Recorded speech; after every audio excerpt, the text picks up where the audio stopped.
when I think of how commonplace it has become to share an image, possibly many images of oneself on the internet, I feel very sad that this generation may never have the opportunity to experience the magical feeling that is found when you take a photograph and then treasure it forever.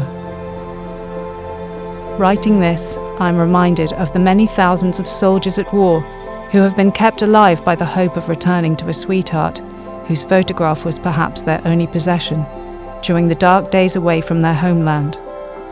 How powerful is that? I'm old school when it comes to photographs.